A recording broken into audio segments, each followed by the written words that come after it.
আসসালামু আলাইকুম, ওয়েলকাম করছি রিয়াসাত আজিম। ভিন্ন ধর্ম মতাদর্শের যারা শুনছেন সবার প্রতি আন্তরিক কৃতজ্ঞতা। জাহানারা ইস্যু নিয়ে গতকালকে আমি যে নিউজটা করেছিলাম এবং সেই ইন্টারভিউর পরে আমরা দেখেছি যে তাকে জাস্টিস মানে বিচার, সঠিক বিচার যেন তিনি পান, তিনি যেন আইনি সুদৃষ্টি পান। বাংলাদেশের ক্রিকেটে যে ন্যাক্কারজনক ঘটনা ঘটেছে সেটার যেন পুনরাবৃত্তি না হয়, সেই সংক্রান্ত ব্যাপারটা পুরো বাংলাদেশকে নাড়িয়ে দিয়েছে। এবং যখন পুরো বাংলাদেশ নড়ে গেছে, যখন বাংলাদেশে একটা ভূকম্পন হয়েছে, বাংলাদেশের ক্রিকেট কেঁপে উঠেছে, ঠিক সেই সময় বাংলাদেশ ক্রিকেট বোর্ডের নতুন নেতৃত্ব না, বাংলাদেশ ক্রিকেট বোর্ডের উচ্চ পদস্থ কিছু কর্মকর্তা এবং বাংলাদেশ ক্রিকেট বোর্ডের বিশেষ কিছু রোলে কর্মরত সাবেক এক অধিনায়ক পুরো ব্যাপারটাকে ধামাচাপা দেওয়ার জন্য চেষ্টা চালিয়ে যাচ্ছেন। আমি প্রায় আমার সহকর্মীদের সাথে আড্ডায় বলি যে বিসিবিতে যতগুলো সিসি ক্যাম রয়েছে তার থেকে আমার সোর্স বেশি। মজা করে বলি হয়তো, কিন্তু ঘটনা যা দাঁড়াচ্ছে তাতে একটু পরপর যে আপডেটস গুলো আসছে সেগুলো ভাই ভীতি জাগানিয়া, হতাশাগ্রস্ত করে, বিব্রত করে। এবং এই মানুষগুলো ক্রিকেটের সাথে এত বছর কাজ করেছে, সেই ব্যাপারটা ভাবতে লজ্জাবোধ করতে হয়। সাবেক একজন অধিনায়ক যিনি ফোন করছেন ওয়ান আফটার ওয়ান ক্রিকেটার, নারী ক্রিকেটারদের, অলরেডি নারী ক্রিকেটাররা তারা বাংলাদেশ ক্রিকেট দলের বাইরে থাকা কিছু সদস্য যারা ব্যাপারটা নিয়ে সোচ্চার তাদের সাথে যোগাযোগ পর্যন্ত করেছেন। তারা মুখ খুলতে চান, সিরিয়াসলি বলছি, জেনে বলছি ভাই। এবং আপনারা হয়তো দেখবেন সামনে অনেকেই রিপোর্ট করবে। ঠিক ওই মুহূর্তে সাবেক এক ক্যাপ্টেন বাংলাদেশ ক্রিকেট বোর্ডে, তিনি একটা বড় সময় ধরে ছিলেন এবং বাংলাদেশ ক্রিকেট বোর্ডে তার ভূমিকাটা নির্বাচক হিসেবে পূর্বে ছিল, তিনি ওয়ান আফটার ওয়ান ক্রিকেটারদের ফোন করে বলছেন তোরা চুপচাপ থাক, পরবর্তীতে ন্যাশনাল টিমে সুযোগ পাবি না যদি তোরা কথা বলস।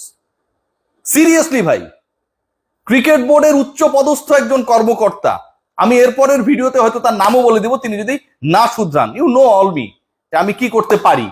সেই উচ্চ পদস্থ কর্মকর্তার বাড়ি হচ্ছে বরিশাল জোনে, বরিশাল বিভাগে তার বাড়ি। সেই উচ্চপদস্থ কর্মকর্তা তিনি অলরেডি বাংলাদেশ থেকে বিতাড়িত বাংলাদেশ ক্রিকেট বোর্ডের যে কর্মকর্তারা রয়েছেন, বিশেষ করে নারী উইং এর সাথে যুক্ত, তাদের সাথে যোগাযোগ স্থাপন করেছেন। কিভাবে পুরো ব্যাপারটাকে নিউট্রালাইজ করা যায় সেই চিন্তায় সেই কর্মকর্তা ব্যতিব্যস্ত, কারণ তার বস কোন একটা সময় পালিয়ে গেল। ওই যে নারী উইং এর দায়িত্বের কথা বলছি, তিনি থেকে গেছেন। যেহেতু থেকে গেছেন, তাকে তো টিকে থাকতে হবে।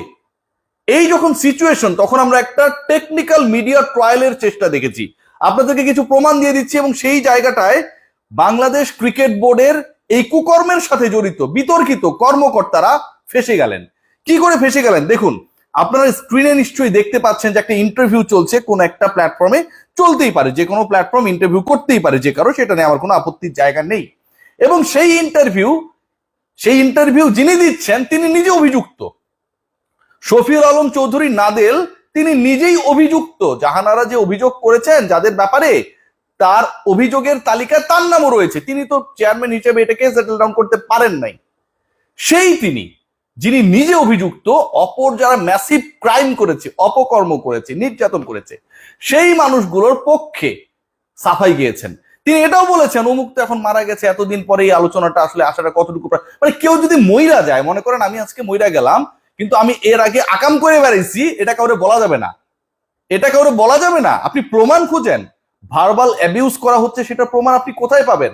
ভার্বালি হ্যারাস করা হচ্ছে সেটা প্রমাণ আপনি কোথায় পাবেন?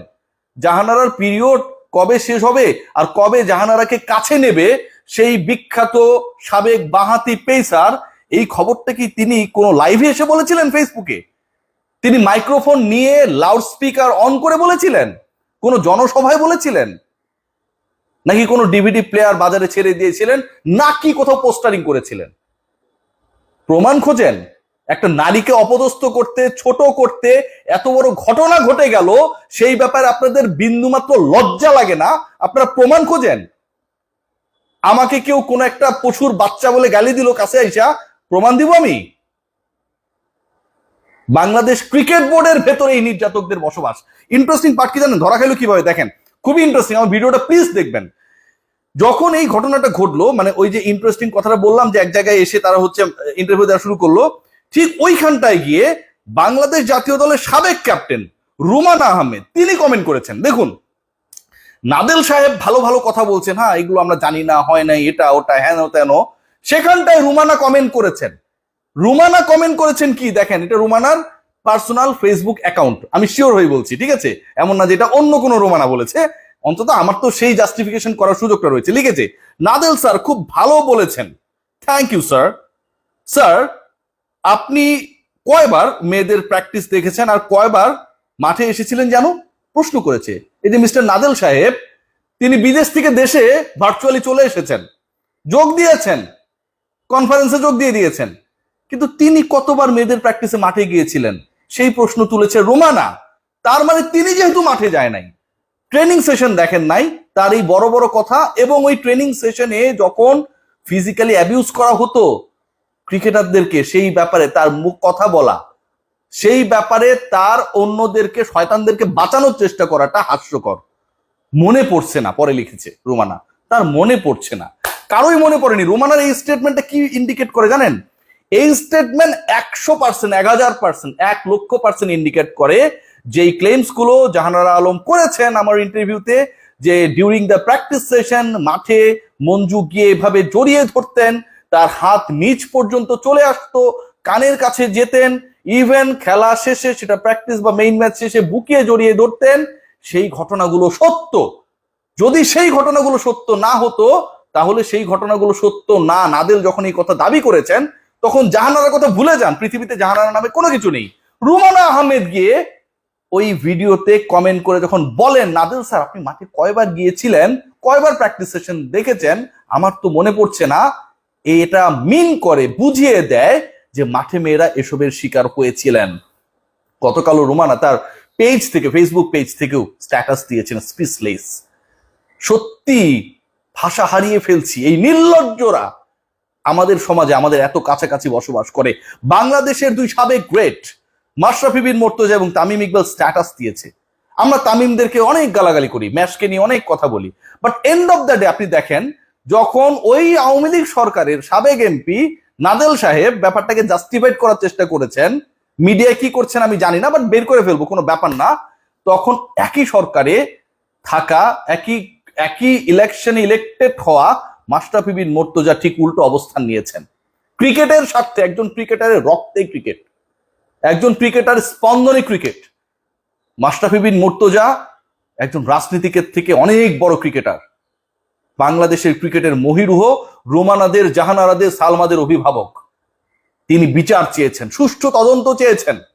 তামিম ইকবাল বলেছেন, কি অসাধারণ কথা বলেছেন তামিম, আপনার অনেক গালি আমাকে দিতে পারেন, তামিমকে দিতে পারেন, যে এই তদন্ত হতে হবে বিসিবির ভেতরের কাউকে দিয়ে না, এবং তদন্ত কমিটিও বিসিবির কেউ গঠন করবে না, এই কমিটি হবে নিরপেক্ষভাবে, এটা সরকার গঠন করে দিবে, তাদের লোক থাকবে, নিউট্রাল হবে।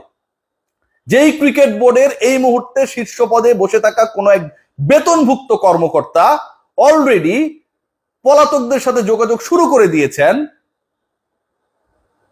সেই ক্রিকেট বোর্ড গঠিত তদন্ত কমিটি এই ঘটনার সুষ্ঠু তদন্ত করবে। যেই ক্রিকেট বোর্ডে কর্মরত সাবেক এক ক্যাপ্টেন, আগে নির্বাচক ছিলেন, one after one phone call করছেন, সবগুলা ফাঁস করে দিব, তোরা মুখ খুলিস না। সেই ক্রিকেট বোর্ড নিজেরা কমিটি করবে, তালগাছ তাদেরই প্রমাণ করবে, এই জাতি তা মানবে না। Asif Mahmud Sajib Bhuiyan, he has taken very important step announcing that legal যে কোনো ধরনের হেল্প লাগলে সে এটা করার জন্য প্রস্তুত রয়েছে। আমার কাছে মনে হয় যে সরকারের এখানে স্বপ্রণোদিত হয়ে অ্যাকশন নেওয়া দরকার, এবং Asif Mahmud Sajib Bhuiyan, I am very much confident on him, যে এটা যেন একটা নিউট্রাল কমিটি হয়, ক্রীড়া মন্ত্রণালয় করুক, বিসিবির জন্য ইনভলভমেন্ট না থাকে।